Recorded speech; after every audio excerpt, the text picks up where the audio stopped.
What's up guys, welcome back. Today I want to talk about the issue of players receiving a heroic cloak from the Old War Time Walking Quest reward box. Cloaks and belts dropping from content in general for this patch, and this recurring dynamic we see in the game where players are receiving something like the disc belt or the reishi wraps, which are incredibly powerful items and are generally not meant to be replaced by anything else in that tier, why Blizzard introduces items like that into the game, and a little bit of history on items we've seen like this in the past. And also this trend we have of players demanding compensation for more and more things that happen in the game. Some of that with merit and some without. Quick context for this problem: for 11.2, players received an artifact cloak called the Reishi Wraps, which have role-specific bonuses, upgrade an item level 4 or 5 times over the course of the patch, and have customizable secondary stat that you can slot into it. Additionally, in the last third of the previous season, 11.1.7, players were able to obtain something called the disc belt or the overcharged belt, which maxed out at 701 item level and had a variety of offensive, defensive, or stat effects that you could swap. Last season 701 item level was much higher than anything that you were going to get dropped or crafted. Currently that's about the top end of the item level for champion or normal mode gear, and the widget effects are powerful enough so players aren't replacing that belt until a fully maxed out heroic or even mythic level belt. This varies from spec to spec. I'm sure some specs are replacing it a little bit sooner. This means that any cloak dropped in the current patch is going to be useless, and that's also the case for belts until you get to the hero and myth track. Before the patch came out, Blizz said they were going to fix it so that cloaks wouldn't drop from new content, and they've mostly followed through on that. Obviously, the reasonable takeaway from this is that players won't receive cloaks from sources that would otherwise drop meaningful gear. They made no such claims for the disc belt, and I think that's mostly fine. I think there will be a lot of players that just replace it with item level, despite it technically being a downgrade. So this week we have Wrath of the Lich King Time Walking. This comes with a quest that rewards a hero track piece of loot from Old War Time Walking. And what a lot of people have found is that they're receiving hero track cloaks from this box. I think this is clearly an oversight by Blizz. If somebody came up to them last week and said, hey, don't forget to adjust the time walking box next week so nobody gets any cloaks, they would probably have said, right, let's do that. And there were probably players that tried to bring that to attention before this week started. So of course there are many forum posts asking for, or even straight up demanding, replacement items for the cloaks they received in this box. I certainly agree that Blizzard should have nipped this in the bud. This shouldn't have been an issue at all. I'm not entirely sure they're going to do anything about it given it's already Saturday. And really this is a symptom of a bigger issue. And that issue is Blizzard repeatedly introducing items into the game that you're not meant to replace for an entire patch or even the remainder of the expansion. And even if that item is meant to be contained to a patch, it usually is good for another half patch onwards. Items like these are hardly new to the game. We can go back as far as Mists of Pandaria when we started seeing items that you're not really meant to have better alternatives of. And while that is true to some items previous to Mists of Pandaria, long-term project legendaries, rare drop legendaries, or the tuning of various trinkets, or just the existence of tier gear in general, where you're going to try to get a 4, 6, or 8 set bonus. And despite tier being something that you can get relatively quickly these days, tier was a little bit longer of a project, so players were a little bit more welcoming to overlapping pieces that wouldn't be better than your actual tier piece if you needed it for a bonus, but could be used for an off piece or just as something temporary until you've got your actual tier piece. And with the catalyst, anything that drops in a tier piece slot can be converted to tier, and you'd also gain the benefit of an additional socket or leech or speed or avoidance. And rare drop or project legendaries were something that are typically contained to a small subset of the player base, and often only one person in that raid was progressing the legendary or at least any given step of that legendary at a time. So I don't really include pre-mist legendaries or for the most part tier gear in this discussion.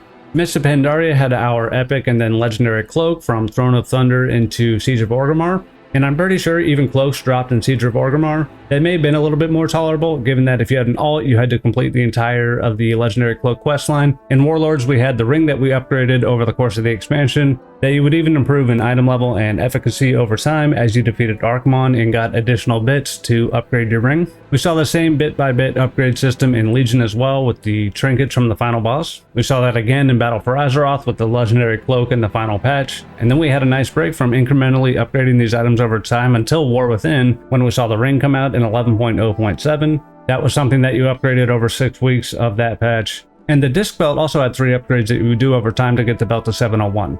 And the reason for these items is very clear. This is player retention. Guaranteed player power is a surefire way to get a lot of people to stay subbed to the game even after they've cleared their desired content. I don't think it's necessarily a bad thing. It also acts as a way to nerf content over time. I think when they started putting items like this in the game, like in Mists of Pandaria, they wanted to include more people on that like legendary project feeling. And I think a lot of people liked it. They obviously continued that with the ring and wad, and they went whole hog on it in Legion with the artifact weapon, but also brought back rare dropped legendaries and personal loot format that introduced this like, I gotta have them all, or I need to find my BIS legendary over the course of 10 or 11 drops. So in a lot of ways, Blizzard is like fighting with themselves when it comes to content they're releasing, what items are dropping in that content, should they exclude any specific drops, and then players are playing this game where they might have more than half of their gear locked out of actual upgrades. Patch 8.2 in Battle for Azeroth was the most egregious example of this. You had the Heart of Azeroth, you had 3 pieces of Azerite gear, and you had 4 pieces of Benthic gear on top of that. And if you were a Fire Mage, you also had the bracers for Mechagon. So you had 7 or 8 pieces of gear that you were essentially locked out of getting upgrades for.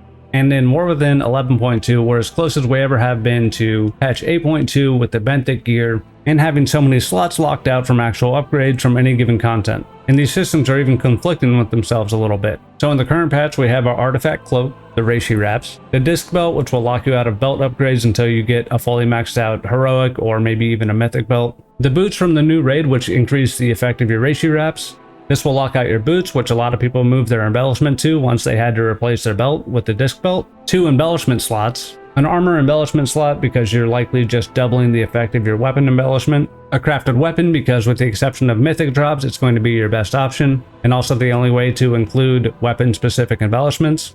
And then we have 4 tier slots, potentially more than half of your gear locked out from getting upgrades, with the exception of item level upgrades on your tier pieces and your raid boots. And even your crafted items, though, a lot of people will craft those at the highest quality the very first time. So my point to all of this is asking you, is this where you want WoW gearing to be? Do you want to have 4 pieces of tier gear and then 3 to 5 additional slots locked out from any upgrades from the vault or dropped content depending on what you're doing? Do you want your character to be in this state where you're farming the Great Vault for a neck piece, a ring, bracers, and a trinket? And if so, should Blizzard also lock out belt drops and boot drops, or even a way to like blacklist slot drops so you can determine that at your own discretion? We're getting into this territory where if Blizzard keeps with this design philosophy, we're going to be in this situation where players have a lot more negative interactions with loot than you want over the course of a tier. I could understand getting belt drops this tier, and in fact, if you do get a champion belt, you want to hold on to it so that you can unlock the Crest trade-up system. Also, I think it's important to realize that it's not always about what you're asking for and whether or not you're correct in asking for it, but I think a lot of people need to realize it's how you're asking and how you're presenting it to Blizzard.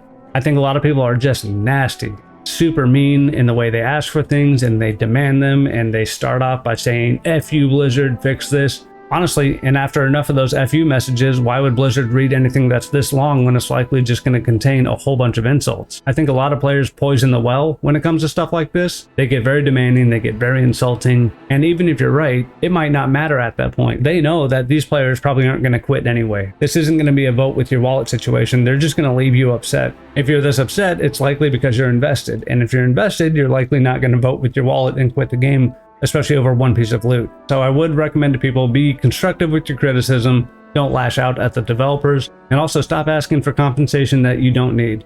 Like, you don't need compensation for Tuesday maintenance, or even Wednesday, Thursday, Friday maintenance the second week of a patch, right? This is a live service game. They're going to be doing maintenance. They've been pretty good about announcing maintenances more than 12 hours before it's actually going to happen, and that's even on the launcher, so you don't have to go to the forums to find it. But then you have people asking for Blood Death Knight compensation for losing Abomination's Limb, Protection Warrior compensation for losing Spell Block, compensation for looting Spirit Gear in Old War Time Walking. Then you have people asking for nerfs to the disc belt while getting compensation for those nerfs, because they want to replace their belt, but they also want compensation for the power lost from nerfing that belt, and compensation for the Cracked Keystone quest, because some people completed the quest and had it count towards their weekly maximum crests, and then some people completed it after they capped their crests, so they got it over cap. And I know the game's never going to be ran in an acceptable way for so many people. Are these problems? Some of them, yes, are problems. Are they going to get fixed and people compensated for the issues they had? Probably not. And I know it always comes down to me being a shill. And you can call me whatever you want, I don't really care. But I would recommend approaching Blizzard in a little bit more reasonable a fashion. A lot of reasonable people in these topics, but often the very first post is not very reasonable. Just feed this into ChatGPT or Grok and say, could you rewrite this, but not make me sound like a jerk? I think that would help everybody. So let me know what you guys think. Should players get compensation for one or all of these problems? What do you think about filling your character sheet with gear that you're never going to replace inside that patch? Do we need an artifact or legendary every expansion? Let me know in the comments what you think. Be sure to subscribe to the channel to stay in the loop for more WoW news and solo player content. Good luck on your raids, your mythic plus, your delve bosses. Like this video if you liked it. I'll see you in the next one. Thanks for watching, and I hope you have a great rest of your day or evening. Peace.